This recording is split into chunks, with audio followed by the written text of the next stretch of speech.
Lucas en forma sistemática y hemos avanzado ya por 11 capítulos.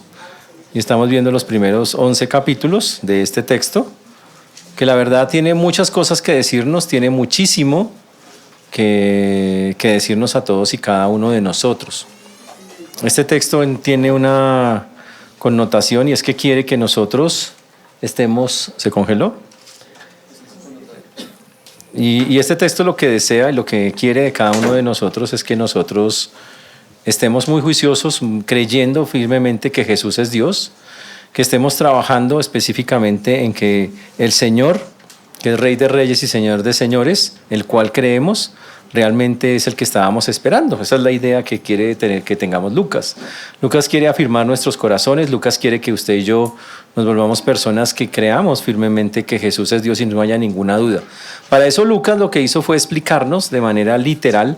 Lucas nos explicó de una manera literal que antes de que viniera el Mesías tendría que venir un precursor.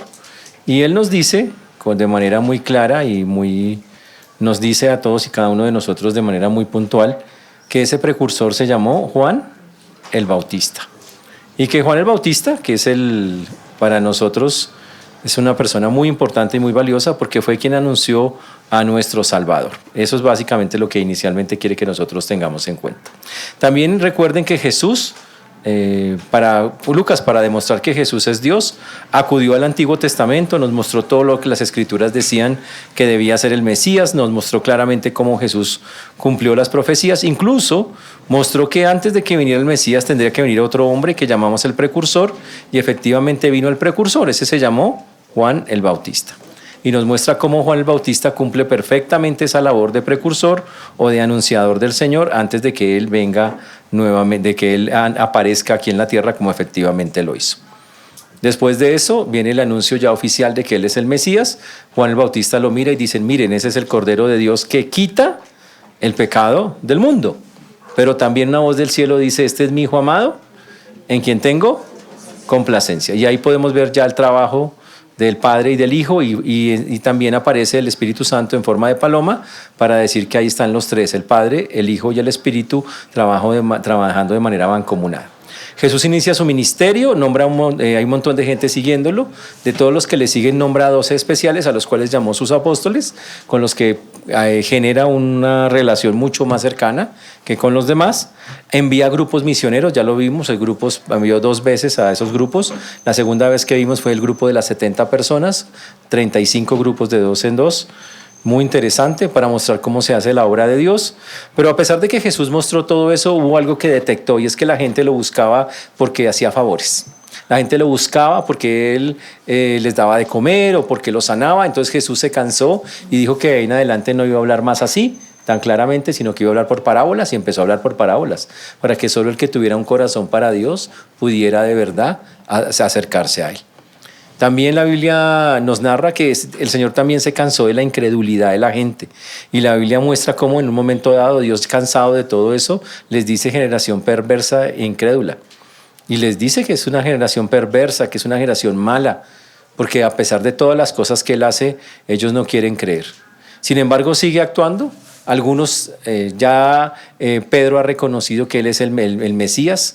Dice: tú eres el Cristo de Dios.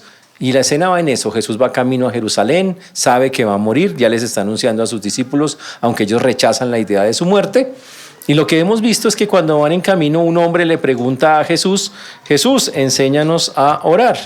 Y empezamos a comenzar el estudio del Padre Nuestro, de lo que significaba el Padre Nuestro, que simplemente no es una oración para repetir, que no tiene ningún sentido cuando alguien coge esta oración y simplemente se pone a decir cosas con respecto a la oración. Nunca ha sido el plan de Dios que nosotros repitamos oraciones, sino que cada cosa que hagamos la hagamos con entendimiento. Y cuando las personas no logran entender eso es algo complicadísimo. Porque si usted simplemente está repitiendo, o estamos repitiendo como loritos: Padre nuestro que estás en los cielos, santificado sea tu nombre, dice Dios, eso no tiene ningún sentido para mí. Ni yo quiero eso, ni busco eso, ni me interesa eso. Vimos que el Señor les dijo que, claro, les voy a enseñar. Les dijo: oren de la siguiente manera. Dijo: cuando oréis, decid Padre, que significa, resumiendo lo que vimos la vez pasada, significa que es como un niño que está aprendiendo de su papá. ¿Qué hace un papá con un hijo? lo cuida, lo protege, y un hijo cree eso.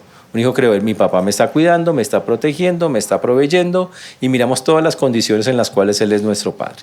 Es nuestro porque resulta que no es para una sola persona, es para todos aquellos que se meten con Dios. Que estás en los cielos porque ahí es donde mora Dios. Santificado sea tu nombre, que es básicamente vimos que el nombre de Dios no se puede santificar más, pero que cuando yo obedezco al Señor, el nombre de Dios es levantado, es alzado, y así estoy santificando su santo nombre. Dice, que venga tu reino y hágase tu voluntad como en el cielo, así también en la tierra. Ese es el pasaje que vamos a ver hoy. Que venga tu reino, hágase tu voluntad, así en el cielo como en la tierra, así también en la tierra. Y ese es el pasaje del cual queremos hoy hablar, es el pasaje del cual queremos hoy avanzar. Amén. Oremos. Señor Dios, te damos gracias porque tú eres bueno, Señor, y para siempre es tu misericordia. Estamos agradecidos porque solo tú, nadie más que tú, Señor, es quien hace y quien obra. Pedimos, Señor, mucha sabiduría para hablar, que nos limpies en pensamientos, palabras, acciones, que nos ayudes a glorificarte, a exaltarte, a darte el honor y la gloria que tú mereces. Por eso, Señor, te alabamos, te bendecimos, te glorificamos, te exaltamos y pedimos, Señor, la dirección tuya para hablar y para escuchar. Danos un corazón humilde para hacerlo, tanto para dar como para recibir. Y pedimos, Dios, tu misericordia en todas y cada una de las cosas que hoy vamos a escuchar. Rogamos, Señor, que tú hagas esta palabra viva y real en tu siervo como en todos los que escuchan, pues lo pedimos en Cristo Jesús. Amén y amén. Muy bien. Entonces, hablar de este texto, vamos a 2 puntos que van pegados. Véngase tu reino y hágase tu voluntad. Véngase tu reino y hágase tu voluntad. Una cosa que para muchos es un asunto bastante complejo. Cuando, sobre todo, la parte de hacer la voluntad de Dios. Para muchos es algo que, hacer la voluntad de Dios, ¿qué tan fácil es? Hoy vamos a hablar de eso, de qué significa literalmente a los ojos de Dios que nosotros podamos o hagamos o miremos qué es su perfecta voluntad. Pero vamos a estar mirando para que el Señor nos ayude específicamente en qué es lo que significa el texto. Pero vamos a comenzar con que venga tu reino. Que venga tu reino. Una frase tremendamente conocida, creo que todo el mundo la ha escuchado, o si no muchísimas veces, pero el entendimiento de esta frase hay que verlo como un anhelo en el corazón del creyente, un anhelo de que algo que Dios ha prometido se cumpla. Cuando yo digo en el Padre Nuestro que venga tu reino, le estoy pidiendo a Dios que se haga rápido, que se cumpla algo que Él prometió hacer y que se llama instaurar su reino en la tierra. Jesús prometió que un día Él reinaría sobre esta tierra. Para entender esa historia nos toca ir al Antiguo Testamento. Solamente les voy a contar la historia, que es una historia larga, pero la voy a resumir muy rápidamente. En el Antiguo Testamento, David le quería construir un templo a Dios. Y entonces empezó a recopilar los materiales para construirlo. Pero Dios le dijo, pero tú no lo construirás, porque tus manos están llenas de sangre. Tienes demasiada sangre, has matado a mucha gente, pero tu hijo sí lo va a hacer. Sin embargo, te hago una promesa. Nunca faltará nadie de tu descendencia que gobierne. Siempre habrá alguien descendiendo y prometo uno que se va a sentar en el trono, en un trono que será para siempre. Y prometo que un día va a venir uno que se va a sentar y reinará para siempre. O sea, tenía que ser una persona que no iba a morir, tenía una persona que iba a gobernar desde que comenzó hasta el final. Esa persona aún no ha venido como rey, pero ya vino como siervo y se llama Jesús. Cuando Jesús vino en su primera venida, vino como siervo, se humilló, murió por nosotros, pero todas las profecías bíblicas hablan de su segunda venida y hablan específicamente que un día va a regresar como rey victorioso. Y hasta tenemos canciones que se llaman así, Rey victorioso, poderoso Dios. Ese es el día que estamos esperando. Cuando uno en el Padre Nuestro dice que venga tu reino, básicamente le está diciendo al Señor, quiero que eso que tú has prometido ocurra. Porque el reino de Dios es el lugar donde Dios ejerce su soberanía, donde Él manifiesta su presencia completa en quienes lo aceptan. Es donde Dios va a gobernar completamente. Ahora usted dice, ¿y ahorita no está gobernando Dios completamente? Bueno, hablemos de eso. Hoy cada creyente es salvo por gracia. Usted es salvo porque un día le entregó su vida a Cristo. Y ahí empieza el asunto. Ahora la pregunta es, ¿usted ya tiene el reino? Usted piensa, La respuesta es sencilla. La Biblia dice que somos ciudadanos del reino. Usted ya está en el reino. Yo ya estoy en el reino. Ahora no falta la belleza que ya usted que yo soy un rey. Ay, por favor. Un súbdito, ¿sí? Un rey no. Pero usted está en el reino. Es un siervo del rey, si lo quiere ver así para que le quede claro, ¿ok? Pero no el rey, ni la reina, ¿ok? Entonces, desde esa perspectiva, ya estamos en el reino. ¿Qué significa? Que cuando el Señor entró a la vida, y si usted se acuerda qué fue lo que le dijo usted al Señor, usted le dijo que Él iba a ser su Señor y su Salvador. Significa que a quien le iba a obedecer. Significa que el Señor es quien debería en este momento estar gobernando su vida. Y por eso usted está pidiendo que su rey, en el que usted dice que confía, esté en este instante, que venga, que no solo lo gobierne a usted, sino que gobierne esta tierra. Pero si ni siquiera lo gobierna usted. Entonces tenemos un problema, y es que no hemos entendido qué significa que Él sea mi rey. Porque decimos, Él es el Rey de Reyes, Él es el Señor de Señores. Es más, a veces hemos dicho, Él es mi rey, es cierto, Él es mi rey. Pero si es su rey, ¿por qué no se sujeta a Él? Si es su rey, ¿por qué no se le obedece? Ya estamos en el reino del Señor. Y eso fue como por pasos que se fue dando. El Señor cuando estuvo en la tierra dijo, el reino de Dios se ha acercado. Eso está en Mateo capítulo 4, versículo 17. El Señor empezó a hablar y a decir que desde entonces que comenzó Jesús a predicar y a decir, la predicación de Jesús hablaba de ese reino que estaba llegando. Dice, desde entonces comenzó Jesús a predicar y a decir, arrepentidos porque el reino de los cielos se ha acercado. Uy, interesante. Y era que Jesús estaba en la tierra y empezó, ¿qué predicaba Jesús? La Biblia dice, el evangelio del reino. Y significa, los estoy invitando a que crean en mí y tengan una nueva manera de vivir, unas nuevas reglas, unas nuevas normas, a que vivan bajo los parámetros que yo he destinado para los que quieren creer en mí. Ese es el reino de Dios y a eso es a la que Él nos llama. En primera de Timoteo, capítulo 2, versículo número 4, hay un versículo espectacular.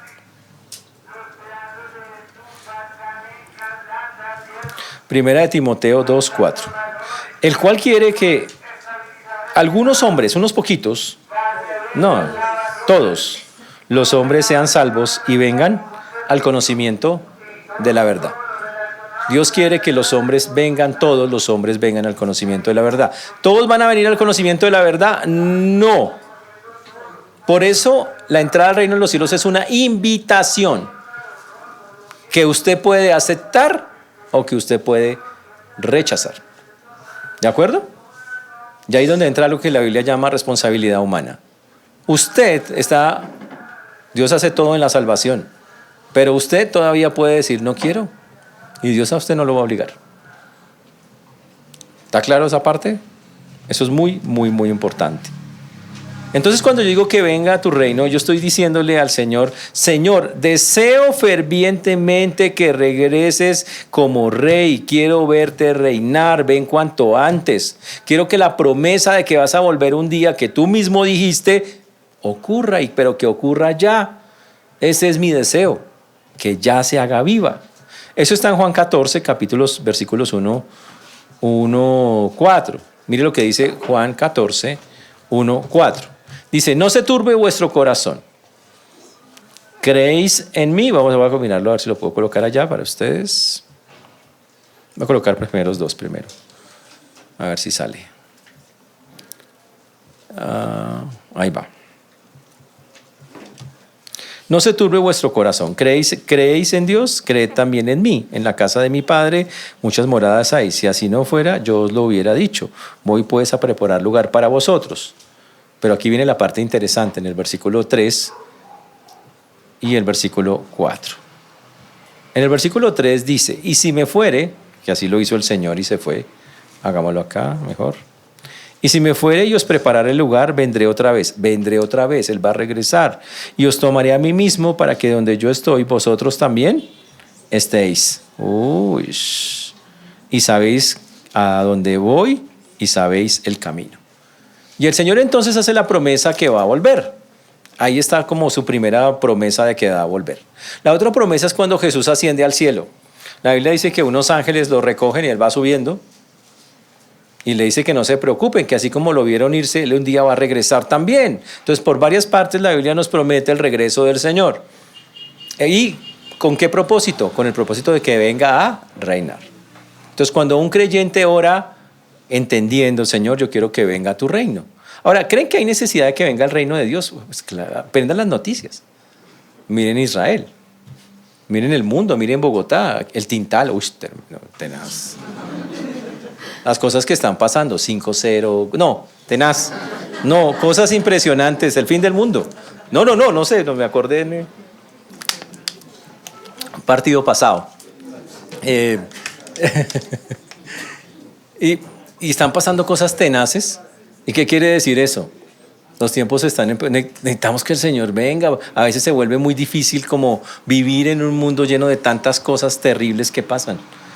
Y es porque estamos cerca, la venida del Señor sin duda alguna está cerca. Entonces esta petición es un ruego muy grande de los que están allí diciéndole al Señor, yo quiero que tú gobiernes, yo quiero que tú mandes, yo quiero que tú seas quien realmente ya esté manejando. Mira esta tierra, la gente que la está manejando es terrible, es tenaz. A lo largo de la historia de la humanidad ha habido imperios, naciones, y el mundo ha determinado que hay reinos grandes y poderosos, pero en la Biblia solo hay dos reinos, el reino de Dios y el reino de Satanás, no hay más. En la Biblia no hay más sino esos dos. Son los que al final realmente el Señor dice, o estás en uno o estás en el otro. Si estás con el Señor, estás en el reino de Dios. Si no, listo. Pero hay personas que no aman al reino de Dios. Por eso la Biblia dice, no améis al mundo, ni a las cosas que están en el mundo. Si alguno está en el mundo, el amor del Padre no está en él. La palabra, el reino o el gobierno se traduce así, o el dominio, es una palabra que se usa para un rey soberano.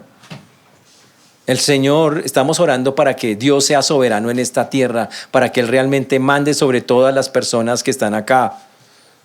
Ahora, la pregunta difícil, y no tan difícil, ¿quién maneja los reinos actualmente? Hay dos opciones, Dios o Satanás. ¿Qué dice la Biblia? Daniel capítulo 5, versículo 25, sí. Comencemos con el 25. Es un versículo súper sencillo, me imagino que ustedes ya lo saben, pero se lo repito. Daniel 5, 25.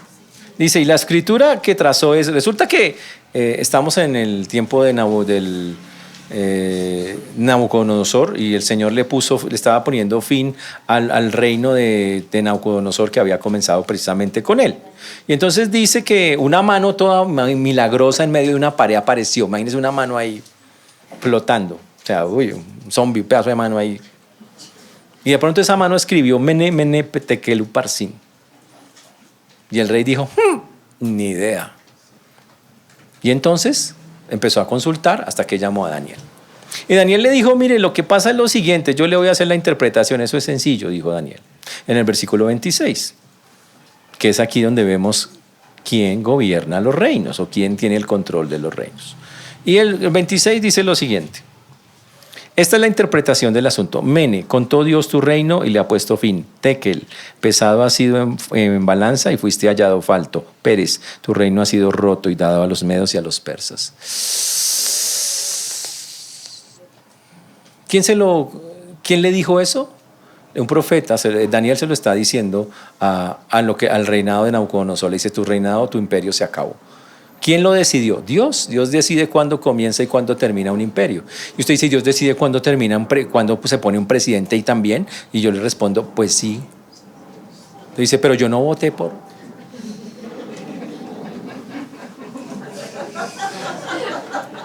Yo no, pastor, yo no voté por. Pero ese es el punto. Dios permite, y obviamente cada uno de nosotros Dios nos dio voluntad y usted decidió por quién votar. Pero la vaina es esta, Dios permite y deja que hasta cierto punto cada pueblo sufra ciertas cosas. A veces, por ejemplo, solo para darles un ejemplo de lo que Dios hace, es tremendo Dios en ese sentido. Cuando un pueblo es necio y quiere cosas que no le convienen e insiste en ellas, Dios se las da. A veces para que sufran y para que aprendan la lección. Antes del tiempo de los reyes gobernaban los profetas. Había una cosa que se llamaba teocracia, el gobierno de Dios. Pero un día la gente, aunque estaba gobernando Samuel en esa época, le dijeron a Dios: Dios, nosotros no queremos tener más ahí sacerdotes que nos gobiernen, mándenos un rey. Y entonces Samuel se entristeció mucho, dijo: pero ¿por qué quieren un rey si los reyes le van a quitar plata, impuestos, mujeres, terrenos? Y dijeron: queremos rey, queremos rey. Esa fue, literal pasó así. Entonces dice que Samuel fue llorando donde Dios y le dijo, y Dios les dijo: déjenlos, ¿quieren rey? Les vamos a dar un rey, pero adviértales, un rey va a hacer esto, les va a quitar, van a sufrir, van a pasarla. Y les dijo otra vez: ¿quieren rey? Sí, este es su rey. Pum, y les nombró el rey a David, el primero. De ahí para adelante empezaron a Saúl. Les nombró a Saúl de primeras. Terrible. ¿Por qué lo hizo? ¿Les fue bien? No, les fue mal. Al principio gobernó Saúl y terminó mal, después David, después Salomón, después se dividió eso en dos partes. Eso fue terrible. Y tal cual Dios dijo que se iban a apartar de Dios, se apartaron de Dios. Entonces a veces Dios, cuando los pueblos o las naciones son tercas e insisten y creen cosas que no son, deciden, entre comillas, mal, pero Dios lo permite. Y Dios tiene el control hasta donde permite y deja esas cosas. Dios a veces deja que haya gobernantes tiranos como en su época tuvo Venezuela, como Hugo Chávez, por ejemplo.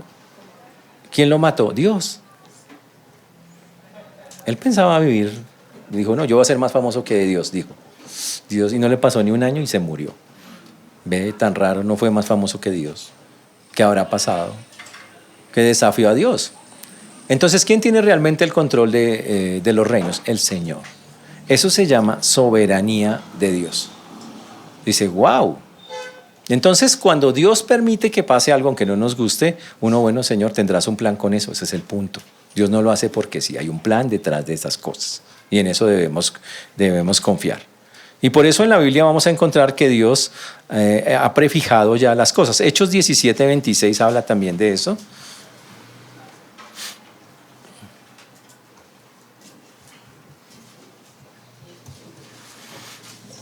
(17:26) Dice: y de una sangre ha hecho todo el linaje de los hombres para que habiten sobre la faz de la tierra, y les ha prefijado el orden de los tiempos y los límites de su habitación. Dios ha prefijado yo al hombre cuánto vive, dónde vive. Dios ya ha cuadrado específicamente todas esas cosas.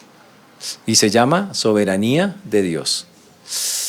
Entonces, cuando yo le digo que venga tu reino, Señor, es que todo eso que tú has planeado se cumpla. Lo queremos ver en todos los aspectos. Y no como hoy, que aunque tienes un plan, el hombre se ha rebelado contra ese plan y no hace sino chocarse una y otra vez contigo en todas las cosas que hace. Y por eso yo oro como creyente: Señor, que venga tu reino, que venga tu reino. Eso es lo que queremos que ocurra.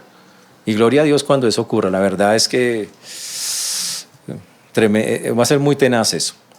Ahora, pero la pregunta para nosotros más importante es si el reino de los cielos se le está notando a usted. ¿A usted le han dicho que se le nota el reino de los cielos? Dice: yo hice una novela con ese nombre, pastor, pero yo, la verdad, que se me note a mí el reino, no. ¿Cómo cree que se le notará el reino de los cielos a nosotros? Porque tiene que notarse, porque el reino de los cielos ya llegó, ya está. No está en todo el mundo, porque oramos que llegue un día para todos, que todos estén involucrados en ese reino, pero mientras tanto está en todos los que hemos creído. Y debería notarse en la manera que pensamos, en la manera que hablamos y en la manera que actuamos. Y entonces, ese es el reino visible para la gente. Por eso es que la gente a veces no quiere seguir a Dios, porque el reino que mostramos es un reino que no sé qué, es igualito al del mundo. Un reino con los mismos valores del mundo, detrás de las mismas vainas del mundo. Ese no es un reino. Y Jesús dijo: mi reino no es de este mundo, mi reino no se rige por esos parámetros que el mundo se rige, es una cosa completamente diferente. Y por eso es que no está funcionando. Por eso cuando decimos que venga tu reino, estamos diciendo: Señor, queremos que tu plan de salvación se agilice, se mueva, que va a tratar de hacerlo, de salvar a toda la humanidad, pero que finalmente lleguemos hasta el último. Que siempre he soñado con evangelizar al último convertido. ¿Se imagina? La película se llama El último convertido. Antes del día del rapto, antes de ese instante en que Dios va a recoger a su gente. Sería chévere, ¿no? Estar evangelizando al último que va a creer, porque Dios tiene un tiempo. Él dice que ya ha prefijado cuándo. Nosotros no sabemos, pero Él sí sabe cuándo. Y que usted le esté hablando, usted cree en el Señor, y Él diga, sí, yo creo que... Está a la vista. Ya estamos en el cielo, ya. De una, se acabó la película. Eso es súper... Y cuando estamos orando, estamos diciendo, Señor, agiliza tu plan. Hazlo, mira que se vuelve como más desesperante la vida, mira lo que está pasando en el mundo, mira las cosas que nos rodean, cómo se vuelve como si el mal tomara más fuerza, como si... Y por eso le pedimos que venga a tu reino. Es una oración misionera para atraer un montón de gente, es una oración para salvación, donde estamos rogando que el Señor haga la obra, que siga trabajando. Y eso es lo importante, que nosotros no la tomemos tan superficialmente de simplemente repetir, Señor, que venga a tu reino rápido, quiero verte como rey. No, es mucho más que eso. Y afuera de eso, cuando digo que venga a tu reino, es una oración de santificación. Porque le estoy diciendo al Señor que se note en mí. Eso significa que yo me tengo que apartar de cosas, que yo tengo que quitar cosas de mi vida para que se note que yo estoy en el reino de Dios. Entonces estoy pidiendo al Señor también que eso sea visible en mí, que yo llegue y deje esas cosas que no convienen y que no agradan a Dios. ¿Ustedes saben qué significa la expresión aramea Maranata? Maranata. No, ni idea, ¿cómo así? Usted dice, pero yo tengo panaderías, pastor, con ese nombre.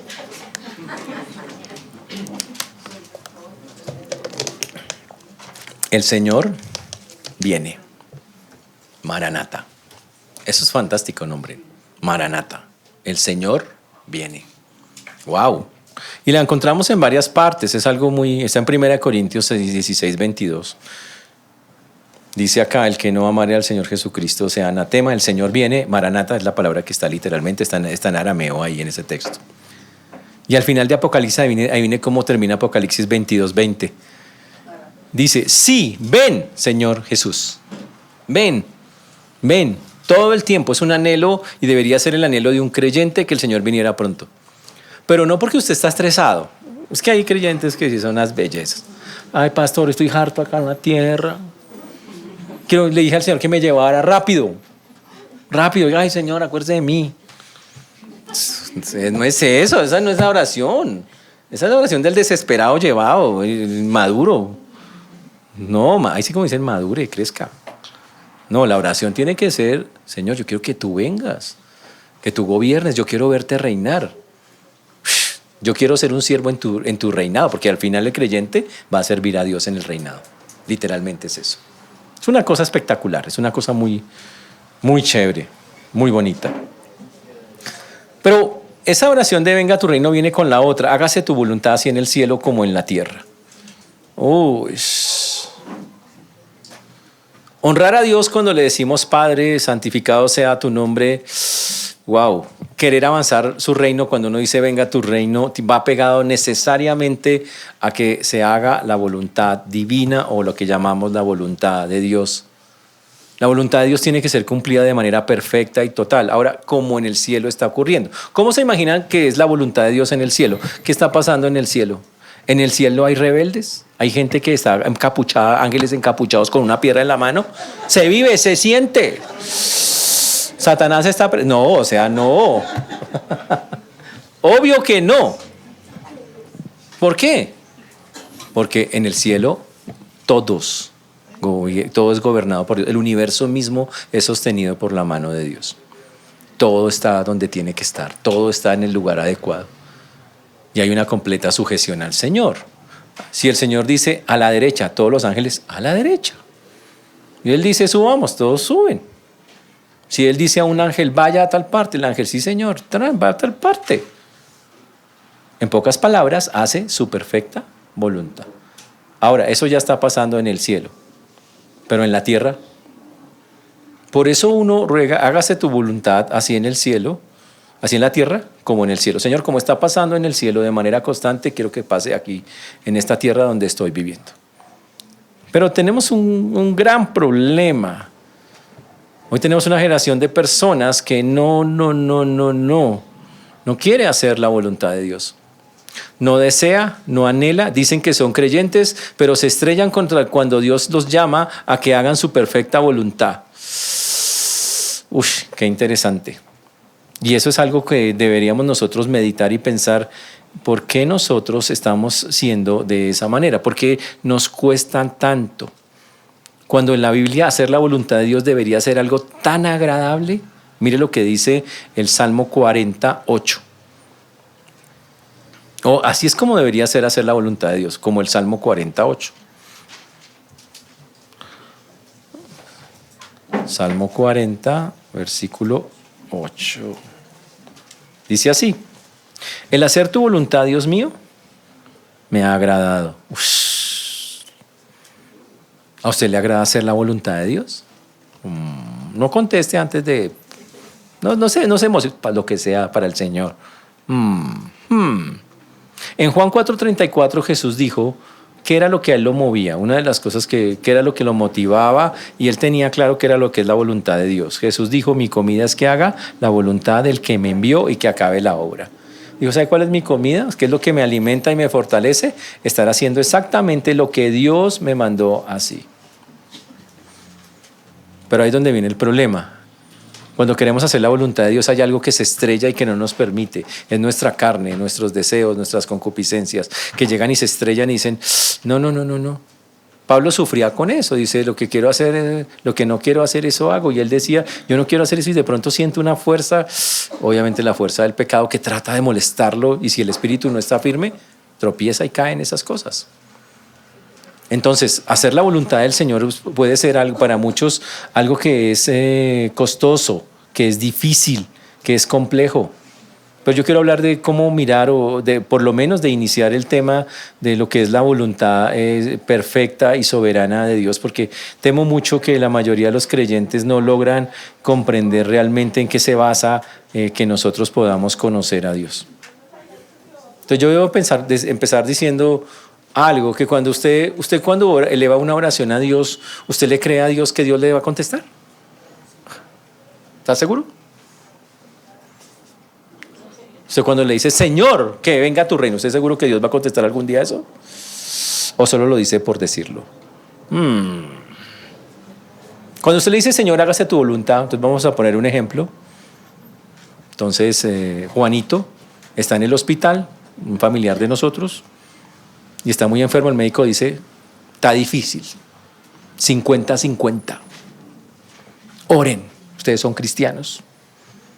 Y entonces usted se pone a orar: Señor, tú lo creaste, tú lo formaste, tú lo puedes salvar.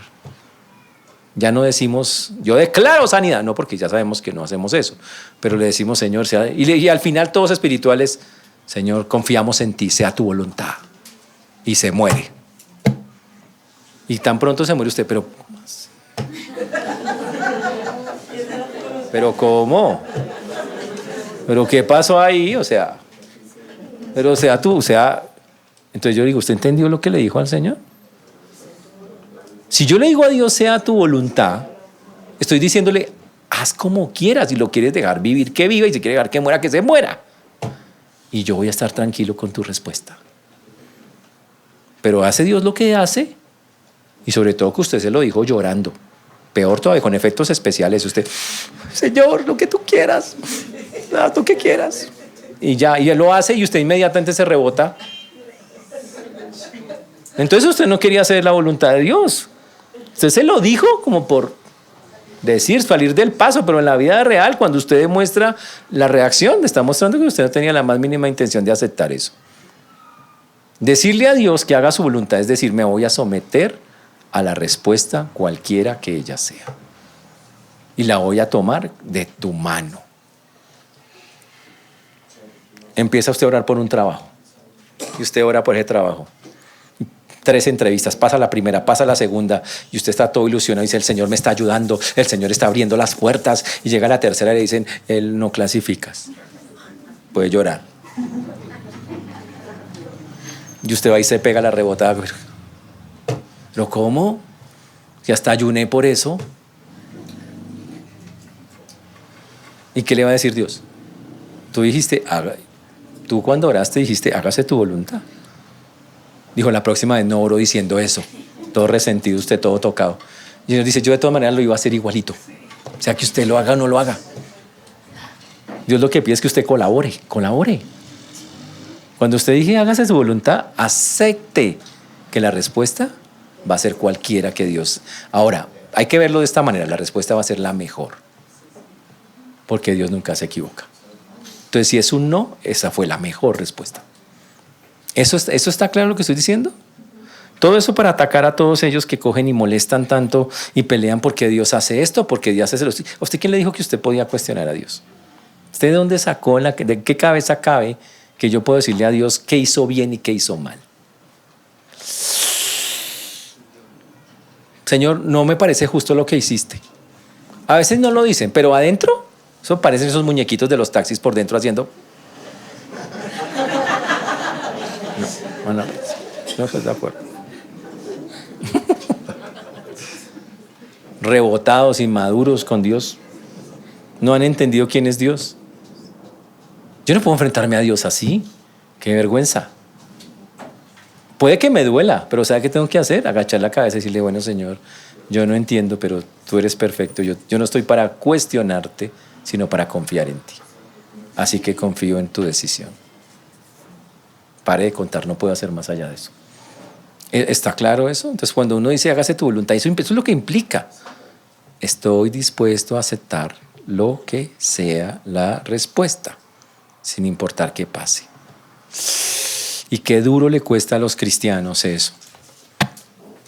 El problema es que hay cristianos que todavía se ponen más espirituales. ¿Sabe qué dicen las bellezas?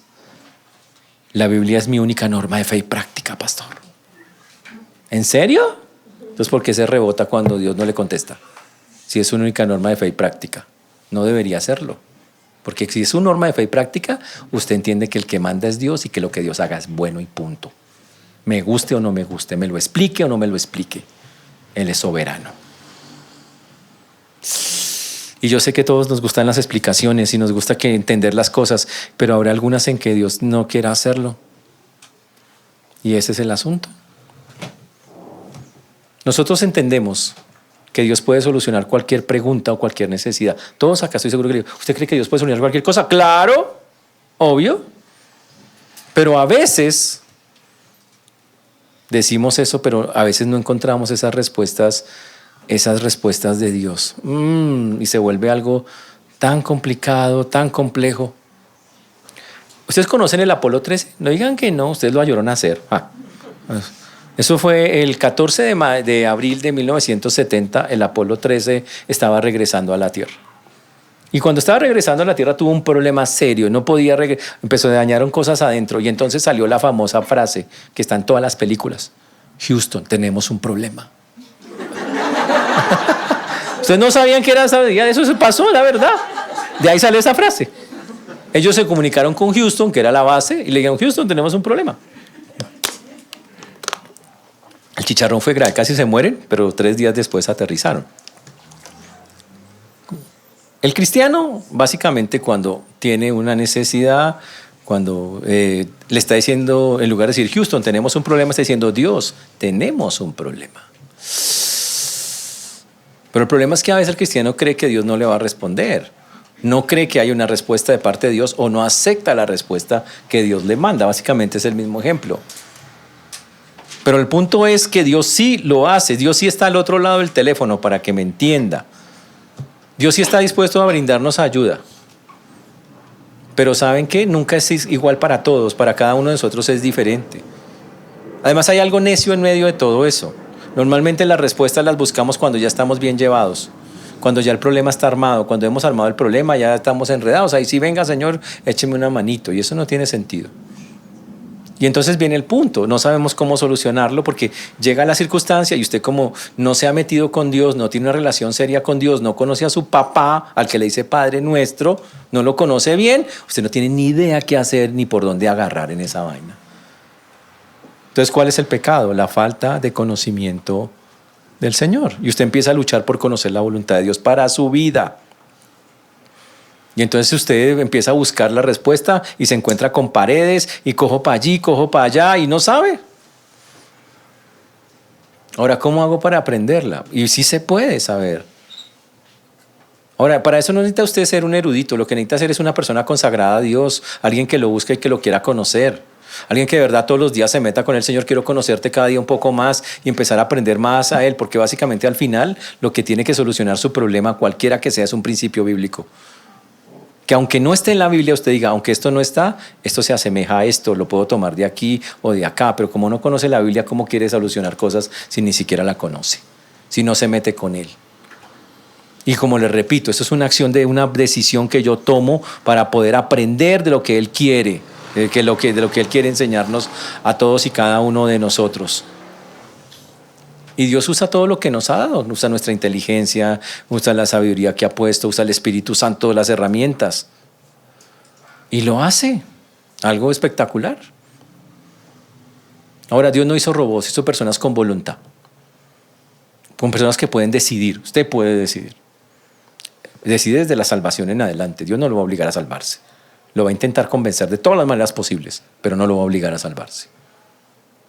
Pero también en el resto de cosas. Cuando Dios, piensen en Adán y Eva, los puso en un huerto. Y allá cuando los puso en el huerto, les dio instrucciones bastante claras, pero les dio libertad. Literal, les dijo, los voy a hacer a mi imagen y semejanza para que tengan dominio sobre la tierra. Ustedes van a dominarla, y no les dijo como ustedes quieran. Tienen libertad de cómo la van a manejar. Y estaban en el huerto, en el lugar perfecto. Increíble eso. Y entonces después de eso, Dios le dio a Adán algunas instrucciones sencillas. Le dijo, hágame el favor de labrar el jardín, de pilas, todo menos meterse con ese arbolito allá, el conocimiento del bien y del mal. Esas son mis instrucciones. O sea que Dios les dijo, ustedes tienen la voluntad para obedecerlas o para desobedecerlas. Ahora, para los que dicen que el trabajo, Dios, ¿cómo es que dicen ustedes? El trabajo lo hizo Dios como castigo. No sé de qué se acuerdan ustedes con eso, pero pues mienten, porque Dios no puso el trabajo como castigo. Adán ya estaba mandado a trabajar desde antes de caerse. Ya Dios le había dicho, hágame el favor y labra el huerto, literal. Él tenía que supervisar el huerto. Increíble eso. O sea, tuvo que trabajar. Pero tomó una mala decisión y asumió las consecuencias de esa decisión. Ese fue el asunto. Conclusión, nosotros tenemos voluntad. Desde Adán tuvo voluntad. Y Dios no obligó a Adán. Dios podía haber hecho que Adán no pecara, lo hace un robot y le dice, hermano, usted no peca. Peor, va a ser más rayados nosotros. Estás predestinado para no pecar. Hubiera sido interesante eso. No existe eso. Le dijo simple y llanamente, tú decides. Te he puesto lo bueno y lo malo. Decide qué quieres hacer. Y lo peor de todo, ¿sabe qué? Adán tenía el mejor ambiente de todos. Adán no tenía televisión, no había reggaetón, nada. O sea, nada de esas vainas que podían contaminar su vida. No tenía una sola vaina que podemos decir lo daña. Ambiente casi perfecto. Perfecto, que era el huerto de Dios, era perfecto. Y la embarró. Y Dios dijo, está bien, fue su decisión. Eso es para dejar claro, tenemos voluntad, no hay absoluta, es muy claro eso. Y obviamente Adán hizo trabajo, le puso nombres a los animales. Ahora, eso fue en un mundo perfecto. Ahora imagínense en este mundo imperfecto obedecer a Dios. Eso fue en un mundo con condiciones ideales. No llovía, no había gente cobrándole a usted, no pagaba recibos de nada, no se enfermaba. Y todavía el hombre tomó la decisión de desobedecer, porque Dios le dio voluntad. Ahora imagínense en este mundo que sí está contaminado y que sí nos influye y nos ataca todo el tiempo, pues obviamente que se vuelve un poco más complejo, pero no es imposible. No es imposible. Sí se puede hacer. Por eso usted tiene que hacerse una pregunta hoy. ¿Está haciendo en este momento la voluntad de Dios? Yo no puedo contestar esa pregunta, solo la puede contestar usted. Solo usted puede decir la solución, si lo está haciendo o no lo está haciendo. ¿Está haciendo usted la voluntad de Dios realmente o usted está en rebeldía en este momento? Se declaró en rebeldía con Dios. Hay dos clases de personas que se rebelan contra Dios en el cristianismo. Los que lo dicen y los que no lo dicen. Los que lo dicen de frente, ay, yo me declaro no cristiano. O yo me declaro que no voy a hacer eso de que Dios dice. Listo, de frente. Y está el que no dice nada, pero no lo hace. Ese es igual de rebelde al otro. ¿De cuáles somos nosotros? Ahora, si usted quiere hacer la voluntad de Dios, ¿hay alguna forma de que yo me pueda meter a buscarla y hacerlo? Claro, obvio que sí. La Biblia siempre nos lleva hacia esas cosas. Hay decisiones que yo puedo tomar, hay cosas que yo puedo hacer. Necesariamente tengo que meterme a conocer al Señor. Si usted no decide entrar en una relación seria, en tener unos hábitos con Dios serios, donde lo conozca cada día más, es imposible conocer la voluntad de Dios. No lo va a hacer. ¿Y sabe por qué qué va a decidir? Su emoción, el del momento. Si quiero, no quiero, me nace, no me nace. Y es porque usted se ha detenido en el proceso de seguir conociendo al Señor. Por eso le quiero animar. Tenemos que hacer un cambio. Ahora, el secreto está en el libro de Romanos, en el capítulo 12, los versículos 1 y 2. Ahí está el secreto del cambio. Vamos a mirarlo. Romanos. Te dice, ¿cómo hago para no embarrarla con mis decisiones? Romanos 12, 1 y 2. Entonces voy a colocar acá. A ver si sale. Así que os ruego por las misericordias de Dios que presentéis vuestros cuerpos en sacrificio vivo, santo, agradable a Dios, que es vuestro culto racional. Es algo sencillo, solamente Dios quiere que usted ponga todo su cuerpo a su servicio. Eso implica su mente, sus piecitos, sus manitos y cada parte de su ser. Todo consagrado a Dios. Hay personas que dicen, pero pastor, estamos en la gracia es todo es suave. Pues no ha leído la Biblia, hermano, que en la gracia hay que hacer sacrificios. Y el sacrificio que pide es que usted se entregue completamente a Él, casi nada. Si usted no, algunos hacen de la gracia una desgracia diciendo esas cosas, que es que no hay que hacer ningún esfuerzo en la gracia de Dios, que no hay que hacer mayor cosa. Y entonces, ¿por qué dice eso en Romanos 12, que habla de la gracia de Dios? Tiene que hacer el ejercicio. Dice, hágame el favor, usted se presenta como un sacrificio vivo, santo. Todos los días se sacrifica para Dios.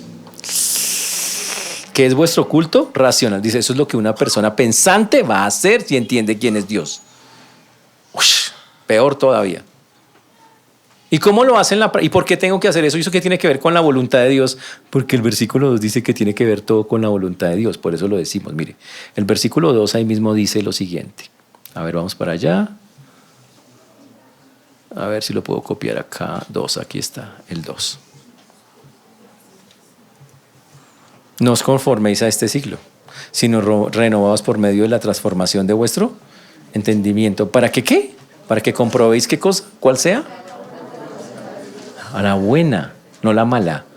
La buena voluntad de Dios, agradable y perfecta. O sea, tiene que hacer el 1 y el 2 para hacer la voluntad perfecta de Dios. Y que cuando usted diga hace tu voluntad, usted le esté rogando que Dios lo que haga está bien y lo que le mande a hacer está bien. ¿Y qué significa el versículo 2 sobre todo, que es el que estamos mirando? Cuando dice, no os conforméis a este siglo, sino transformados por medio de la renovación de vuestro entendimiento para que comprobéis cuál sea la buena voluntad. Y dice que no se amolde a este mundo. Aquí nos toca cambiar literalmente nuestra manera de pensar. ¿Quiere saber cuál es la voluntad de Dios? Deje de filosofar humanamente. Deje de estar pensando que los valores, los principios y los preceptos del mundo son buenos. Saque de la cabeza lo que no es.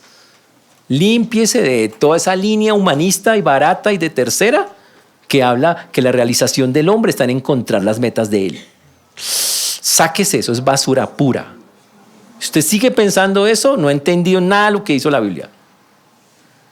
Y ese es el gran problema, aún de los creyentes hoy. Siguen sus metas humanas y personales y no han entendido que ya no estamos para eso. No fue lo que dijo Dios. La Biblia dice, no os conforméis a este siglo. Significa no se amolde a la manera, la forma que este mundo ha trazado de vivir. No se amolde. Eso es filosofía humanista. Sino al contrario dice, sino Transfórmese, como la metamorfosis de las mariposas, por medio de la renovación. ¿Cómo se transforma eso? Renueve su mente, deje de meterle tanta basura que no sirve para nada. Deje de estar escuchando filosofía humanista y empiece a meterle lo único que lo va a transformar para saber cuál es la verdadera voluntad de Dios. Biblia, palabra, meditación en la palabra de Dios constante, oración, cosas. Llene su cabeza de lo que es Dios para que usted pueda tomar buenas decisiones. De eso se trata hacer el asunto. Cuando no hacemos eso, estamos condenados literalmente a fracasar. Puede que usted tenga una buena vida antes y haya sido bonito y haya sido chévere, pero ya no está pasando eso. Y no está pasando eso porque usted tomó una decisión de coger por el lado que no era, de tomar los principios que el mundo le ofreció, en lugar de tomar los principios que la Biblia le está ofreciendo. Mire, cuando Adán y Eva se cayeron, los principios de ellos cambiaron. ¿Cómo vivían en el huerto? Tranquilos, frescos. No se agarraban, no se bloqueaban por el WhatsApp. Nada, no había esas vainas. No se echaban vainazos, nada. Vivían súper. Y después de que salieron, ¿cómo salieron? ¿Cómo salieron del huerto? Agarrados. ¿Cómo se mantuvieron de ahí para adelante? Agarrados. Enganchados y peleando y con pecado por allí y también pecado, o sea, tenaz, la vida se volvió muy compleja. ¿Y qué pasó? Pues que dejaron, antes estaban entre una sola influencia, la de Dios, ahora quedaron con la influencia de todo el mundo caído. Igual pasa con nosotros, estamos ante la influencia de todo el mundo caído. Deje de escuchar a ese mundo caído, empiece a escuchar a Dios y que su mente cambie, su manera de pensar.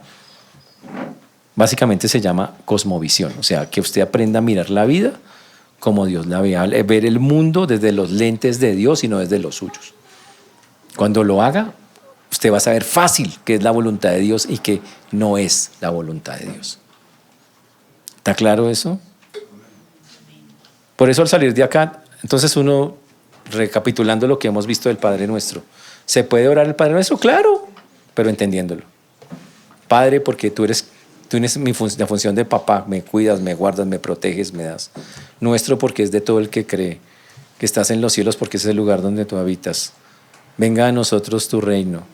Santificado sea tu nombre, que significa, Señor, yo no puedo santificar tu nombre porque tu nombre ya de por sí es santo, pero, cuando yo empiezo a hacer las obras, yo reconozco y me identifico con que tu nombre es santo. Cuando yo hago lo que tú mandas, cuando yo te obedezco.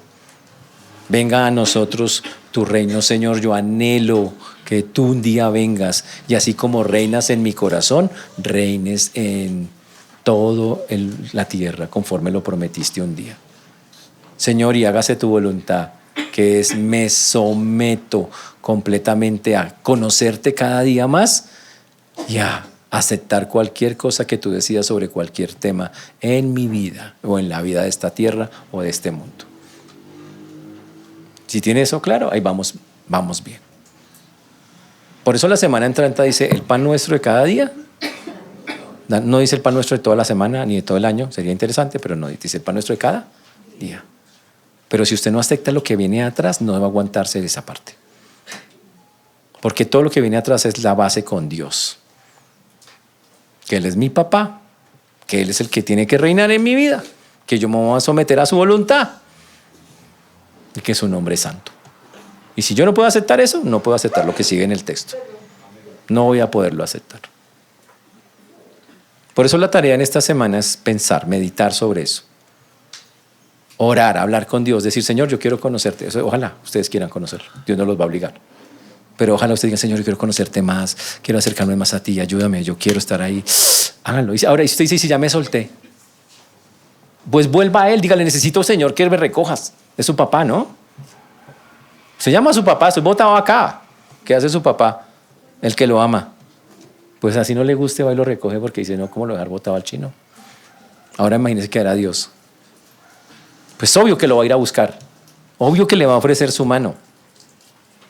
Búsquelo. Búsquelo. Si ya se alejó, vaya con Él. Seguro Él lo está llamando, lo está necesitando, quiere estar con usted. Pero usted necesita hacer su parte y su parte es búsquelo. Solo dígale, ven. Muy difícil decir ven. No, ven. Ese es todo el punto.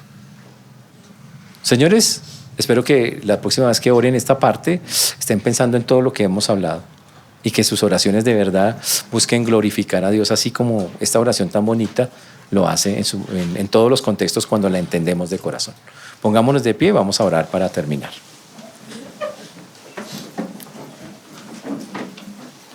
Señor Dios, te damos gracias por este tiempo, por todo lo que tú haces, Padre. Te agradecemos porque hasta aquí nos has traído y tú has sido bueno con nosotros. Rogamos, Señor, que tú obres en cada vida, en cada corazón, como solo tú y nadie más que tú lo puede hacer. Pedimos, Señor, que tu guianza en todas estas cosas, pedimos que tú obres en los corazones y en las vidas de todos nosotros.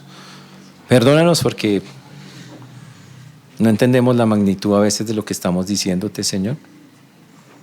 No entendemos que tú eres Rey soberano, que no hay nada que yo pueda hacer diferente para que tú cambies las cosas. Por eso hoy, una vez más, te rogamos, Señor, que nos perdones y que podamos, Señor, de verdad, cuando hablamos, cuando decimos alguna cosa, entender perfectamente el alcance de esas palabras. Ayúdanos a glorificarte, a exaltarte, mostrando el reino tuyo en nuestras vidas, no solo con palabras, sino con hechos, porque ese es tu deseo más grande. Y por eso hoy dejamos en tus manos lo que hemos visto y lo que vamos a seguir viendo y tu mano preciosa y maravillosa sobre nuestras vidas en Cristo Jesús. Amén.